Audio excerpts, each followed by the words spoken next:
Capítulo 24. ¿No es este el hijo del carpintero?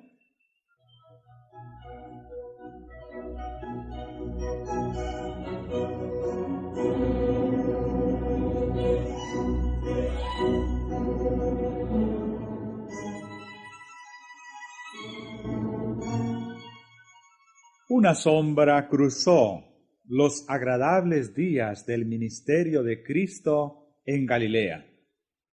La gente de Nazaret le rechazó. ¿No es este el hijo del carpintero?, decía.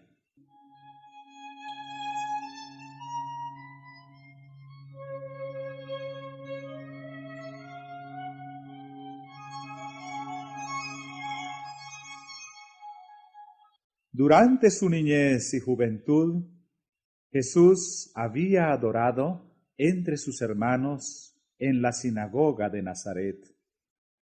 Desde que iniciara su ministerio, había estado ausente, pero ellos no ignoraban lo que le había acontecido.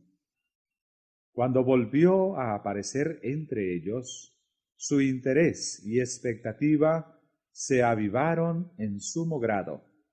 Allí estaban las caras familiares de aquellos a quienes conociera desde la infancia. Allí estaban su madre, sus hermanos y hermanas, y todos los ojos se dirigieron a él cuando entró en la sinagoga el sábado y ocupó su lugar entre los adoradores.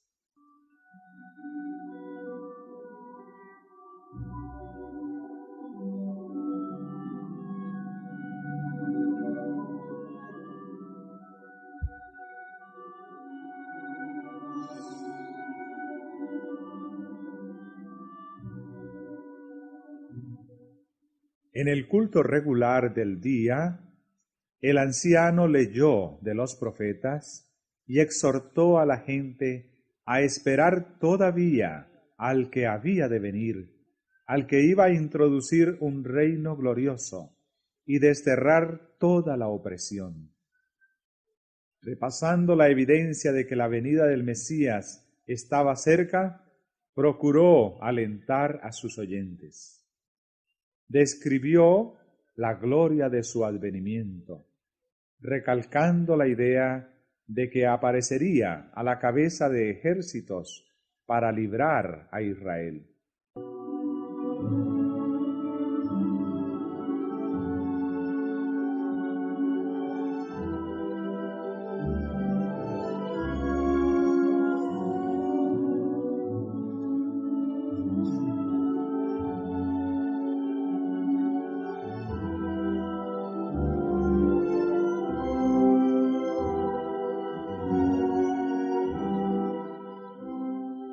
Cuando un rabino estaba presente en la sinagoga, se esperaba que diese el sermón, y cualquier israelita podía hacer la lectura de los profetas. En ese sábado se pidió a Jesús que tomase parte en el culto. Se levantó a leer, y fuele dado el libro del profeta Isaías. Según se le comprendía, el pasaje por él leído se refería al Mesías.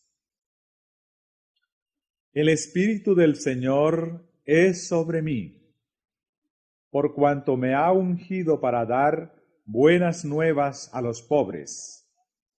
Me ha enviado para sanar a los quebrantados de corazón, para pregonar a los cautivos libertad y a los ciegos vista, para poner en libertad a los quebrantados, para predicar el año agradable del Señor.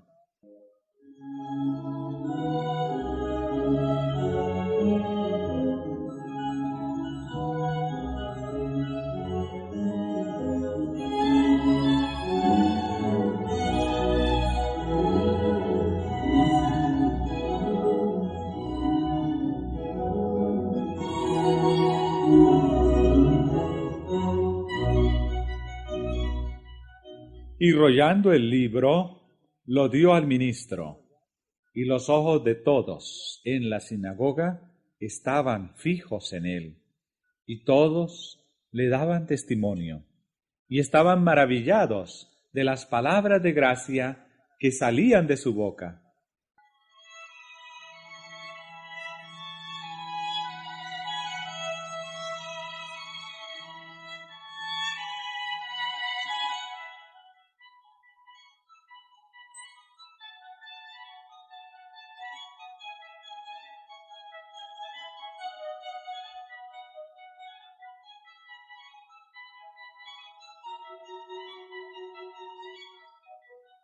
Jesús estaba delante de la gente como exponente vivo de las profecías concernientes a él mismo. Explicando las palabras que había leído, habló del Mesías como del que había de aliviar a los oprimidos, libertar a los cautivos, sanar a los afligidos, devolver la vista a los ciegos y revelar al mundo la luz de la verdad.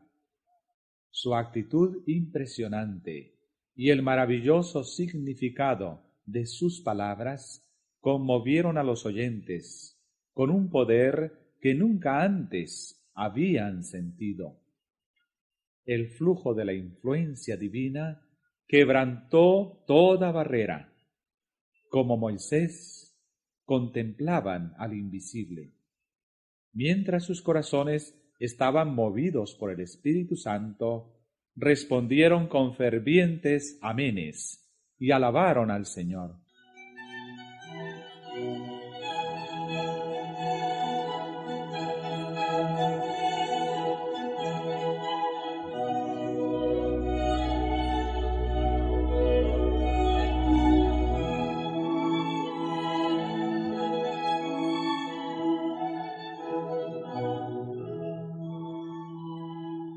Pero cuando Jesús anunció: «Hoy se ha cumplido esta escritura en vuestros oídos», se sintieron inducidos repentinamente a pensar en sí mismos y en los acertos de quien les dirigía la palabra.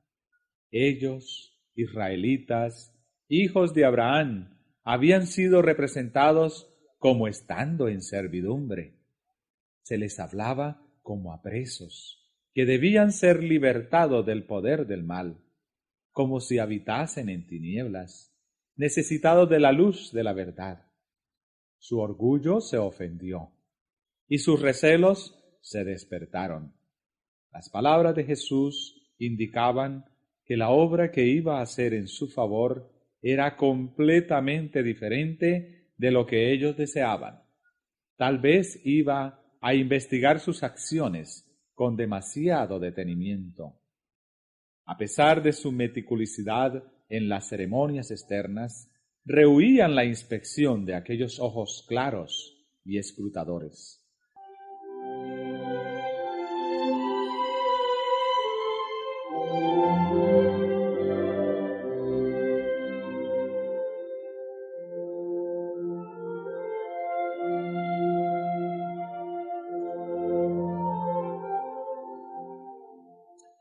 ¿Quién es este Jesús?, preguntaron. El que se había arrogado la gloria del Mesías era el hijo de un carpintero y había trabajado en su oficio con su padre José. Le habían visto subiendo y bajando trabajosamente por las colinas. Conocían a sus hermanos y hermanas, su vida y sus ocupaciones. Le habían visto convertirse de niño en adolescente y de adolescente en hombre. Aunque su vida había sido intachable, no querían creer que fuese el prometido.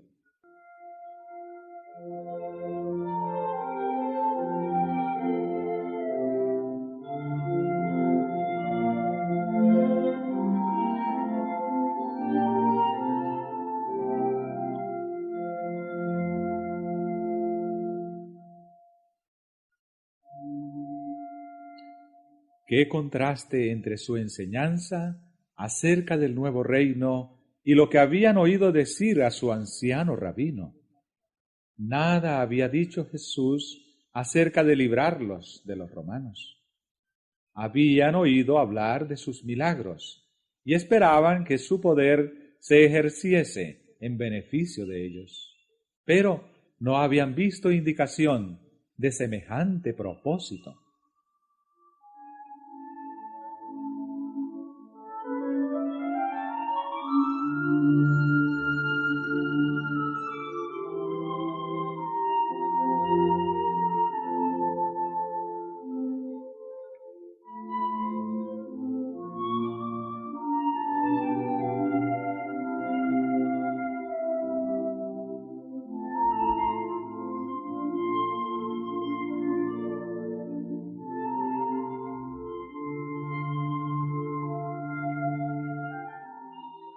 Al abrir la puerta a la duda y por haberse enternecido momentáneamente, sus corazones se fueron endureciendo tanto más. Satanás estaba decidido a que los ojos ciegos no fuesen abiertos ese día, ni libertad a las almas arrojadas en la esclavitud.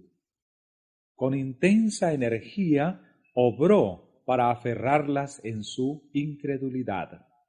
No tuvieron en cuenta la señal ya dada, cuando fueron conmovidos por la convicción de que era su Redentor quien se dirigía a ellos.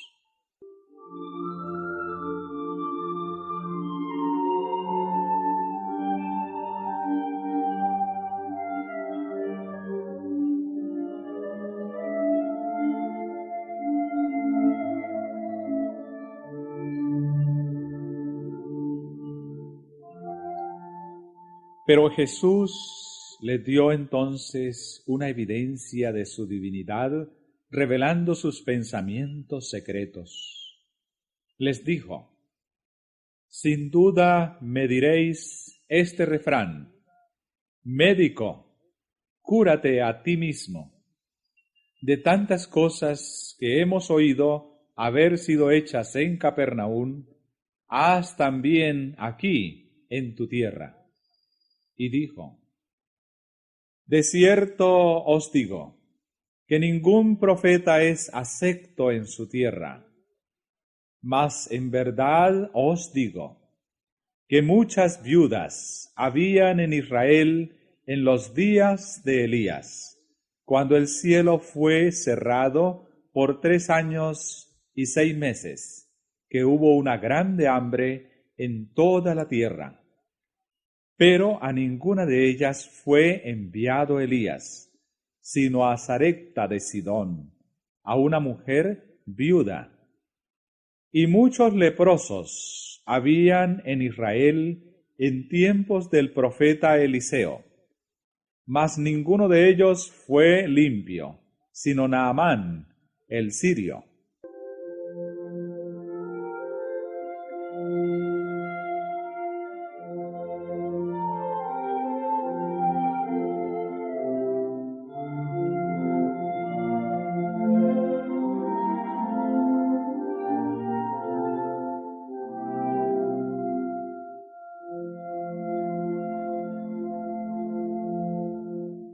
Por esta relación de sucesos ocurridos en la vida de los profetas, Jesús hizo frente a las dudas de sus oyentes.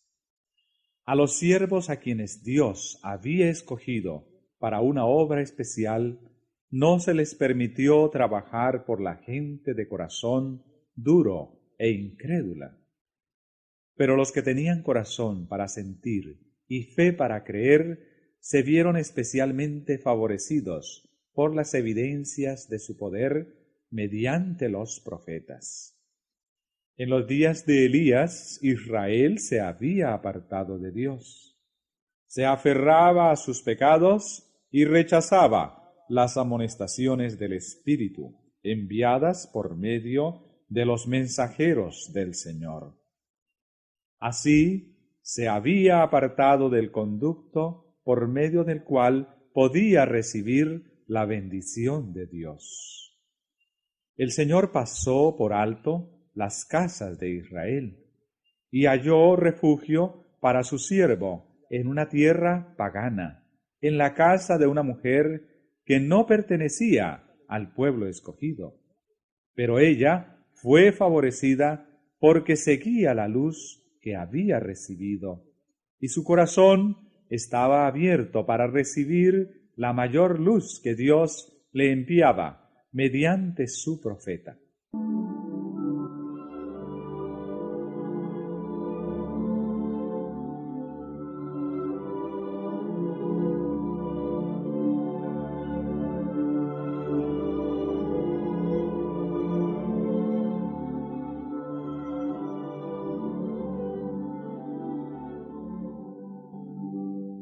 Por esta misma razón, los leprosos de Israel fueron pasados por alto en tiempo de Elías.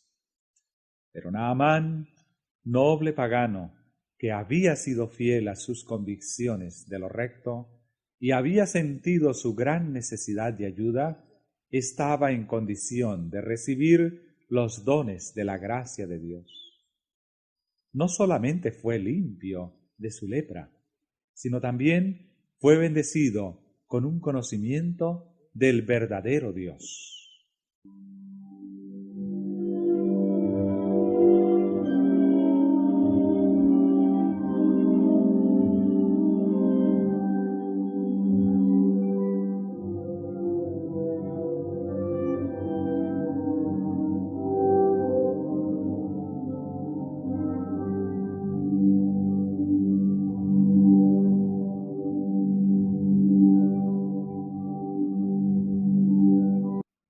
Nuestra situación delante de Dios depende no de la cantidad de luz que hemos recibido, sino del empleo que damos a la que tenemos. Así, aun los paganos que eligen lo recto en la medida en que lo pueden distinguir, están en una condición más favorable que aquellos que tienen gran luz y profesan servir a Dios, pero desprecian la luz y por su vida diaria contradicen su profesión de fe.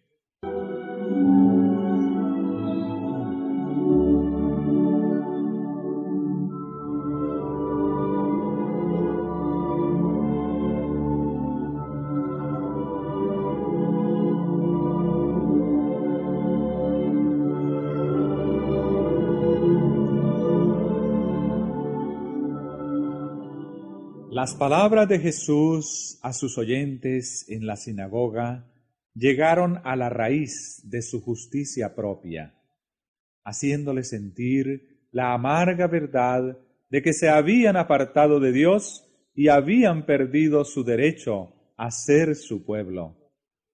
Cada palabra cortaba como un cuchillo, mientras Jesús les presentaba su verdadera condición.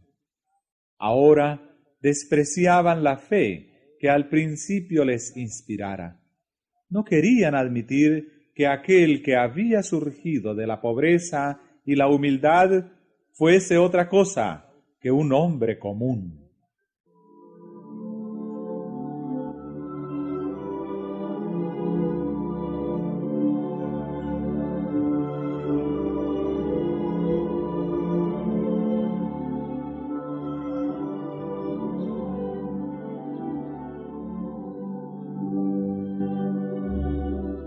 Su incredulidad engendró malicia. Satanás los dominó y con ira clamaron contra el Salvador. Se habían apartado de aquel cuya misión era sanar y restaurar, y ahora manifestaban los atributos del destructor.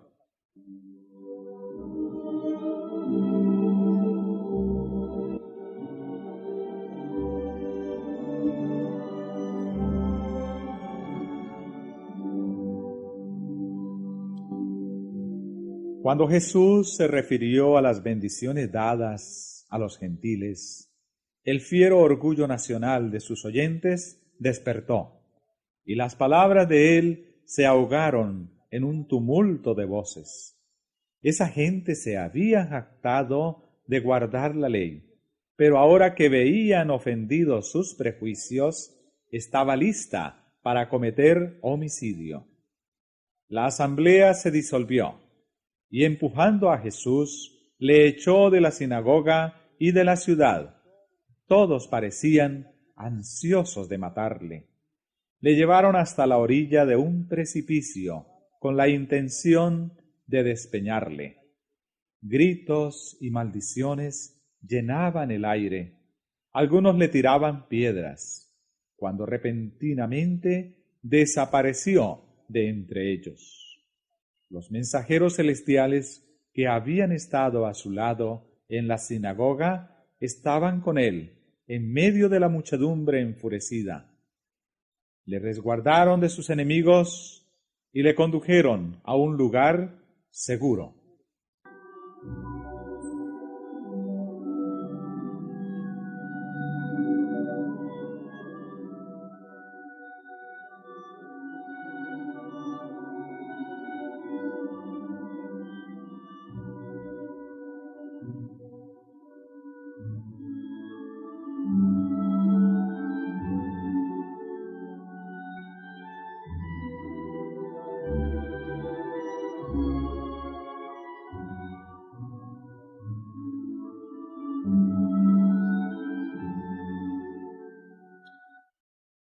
También los ángeles habían protegido a Lot y le habían conducido en salvo de en medio de Sodoma.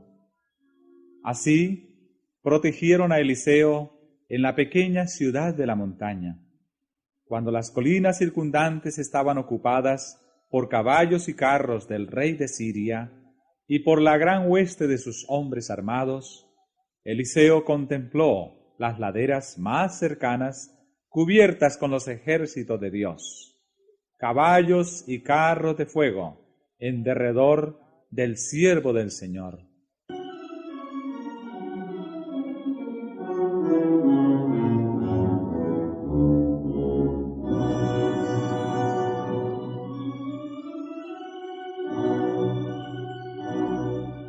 Así, en todas las edades, los ángeles han estado cerca de los fieles que siguieran a Cristo. La vasta confederación del mal está desplegada contra todos aquellos que quisieren vencer. Pero Cristo quiere que miremos las cosas que no se ven, los ejércitos del cielo acampados en derredor de los que aman a Dios para librarlos. ¿De qué peligros, vistos o no vistos, hayamos sido salvados por la intervención de los ángeles? No lo sabremos nunca, hasta que a la luz de la eternidad veamos las providencias de Dios. Entonces sabremos que toda la familia del cielo estaba interesada en la familia de esta tierra y que los mensajeros del trono de Dios acompañaban nuestros pasos día tras día.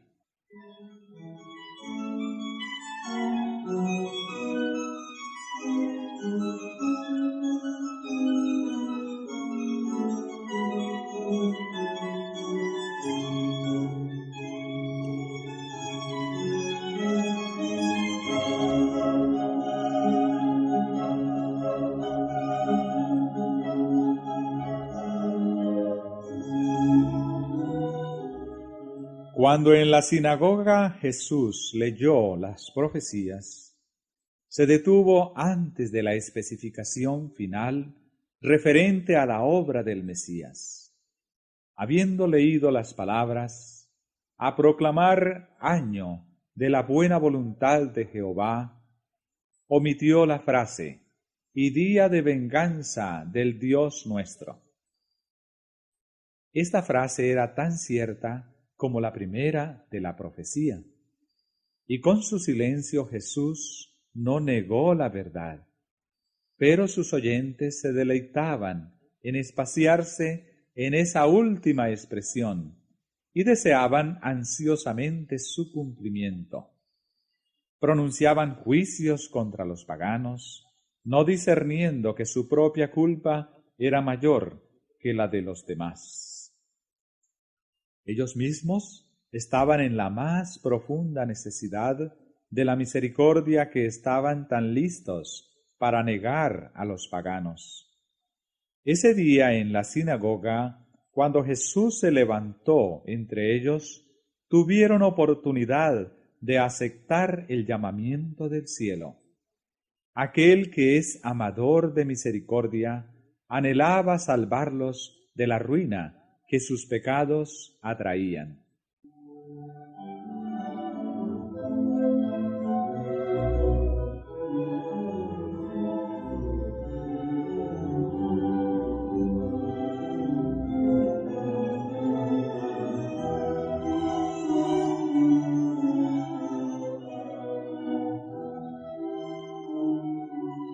No iba a abandonarlos sin llamarlos una vez más al arrepentimiento. Hacia la terminación de su ministerio en Galilea, volvió a visitar el hogar de su niñez. Desde que se le rechazara allí, la fama de su predicación y sus milagros habían llenado el país. Nadie podía negar ahora que poseía un poder más que humano. Los habitantes de Nazaret sabían que iba haciendo bienes y sanando a todos los oprimidos del diablo. Alrededor de ellos había pueblos enteros, donde no se oía un gemido de enfermedad en ninguna casa, porque él había pasado por allí sanando a todos sus enfermos. La misericordia revelada en todo acto de su vida atestiguaba su ungimiento divino.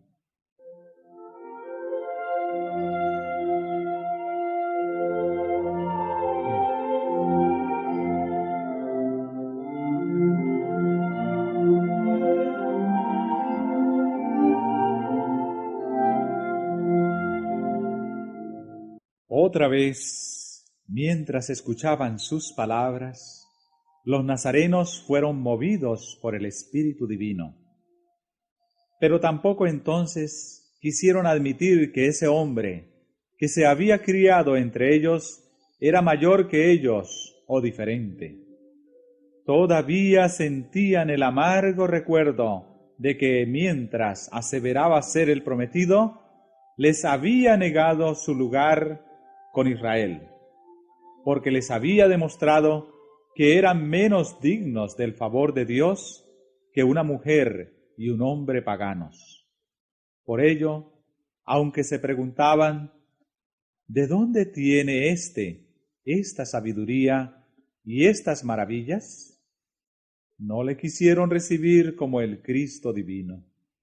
Por causa de su incredulidad, el Salvador no pudo hacer muchos milagros entre ellos. Tan solo algunos corazones fueron abiertos a su bendición, y con pesar se apartó para no volver nunca.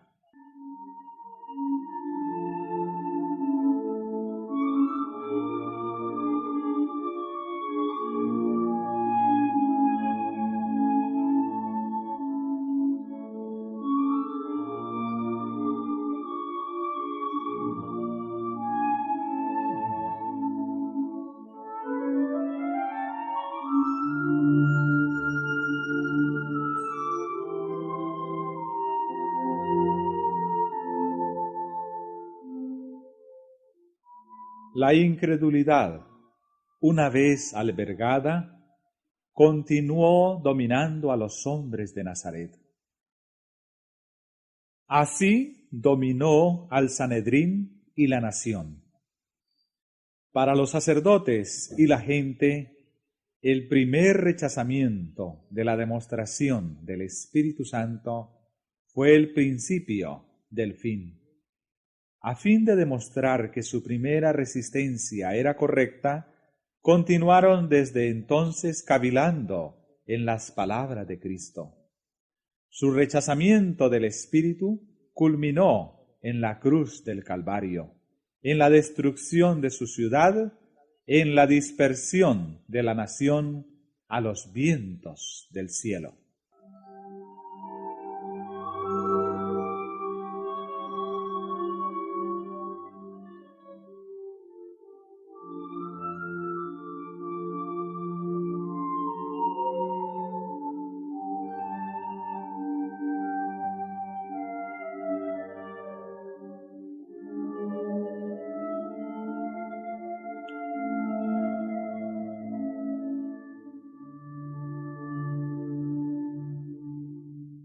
Oh, cuánto anhelaba Cristo revelar a Israel los preciosos tesoros de la verdad.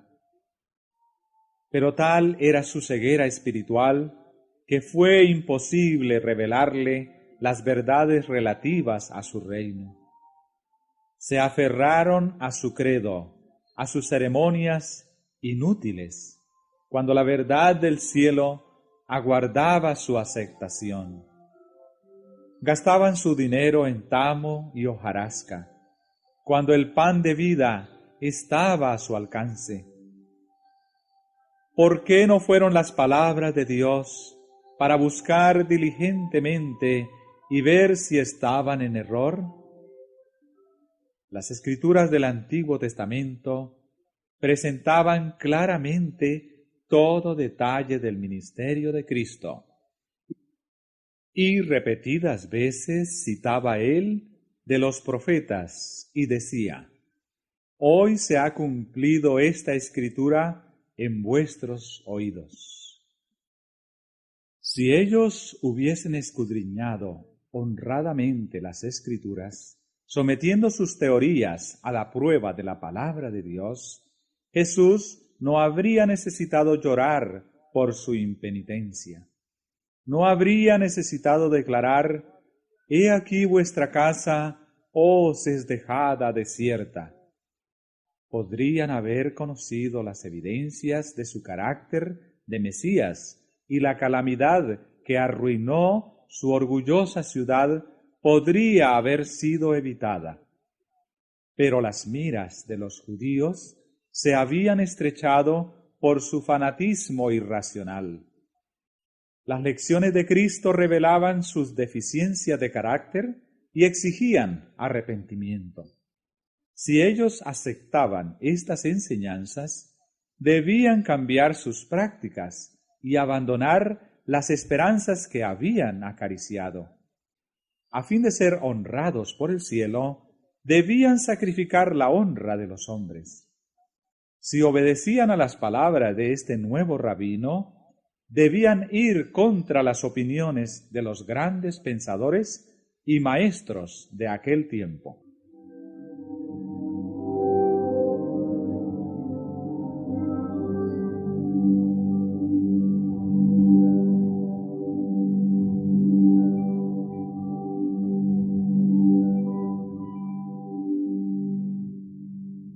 La verdad era impopular en el tiempo de Cristo. Es impopular en el nuestro. Lo fue desde que por primera vez Satanás la hizo desagradable al hombre, presentándole fábulas que conducen a la exaltación propia. ¿No encontramos hoy teorías y doctrinas que no tienen fundamento en la palabra de Dios? Los hombres se aferran hoy tan tenazmente a ellas como los judíos a sus tradiciones.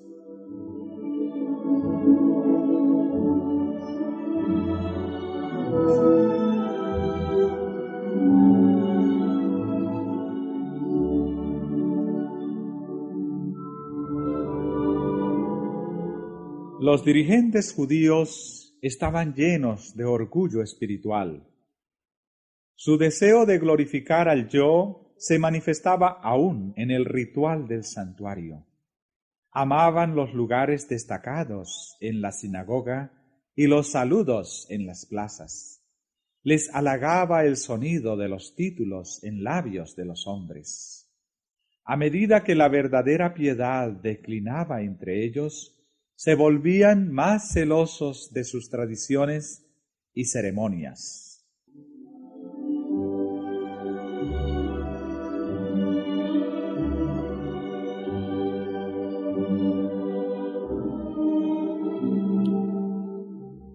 Por cuanto el prejuicio egoísta había oscurecido su entendimiento, no podían armonizar el poder de las convincentes palabras de Cristo con la humildad de su vida.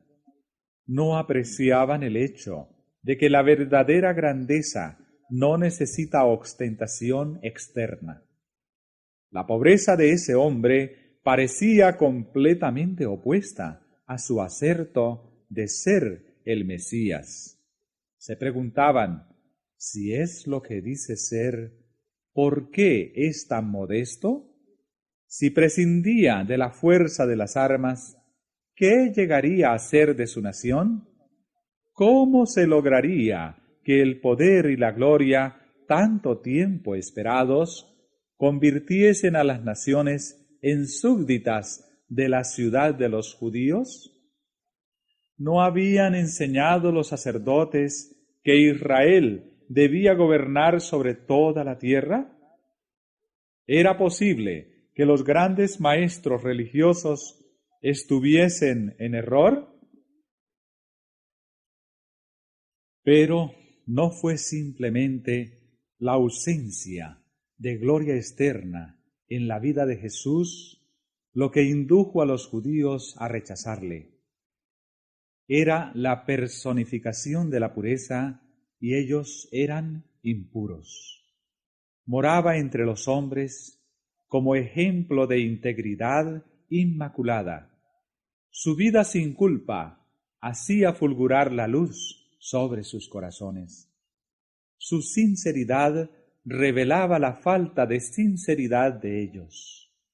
Ponía de manifiesto el carácter huero de su piedad presuntuosa y les revelaba la iniquidad en toda su odiosidad. Esa luz no era bienvenida para ellos.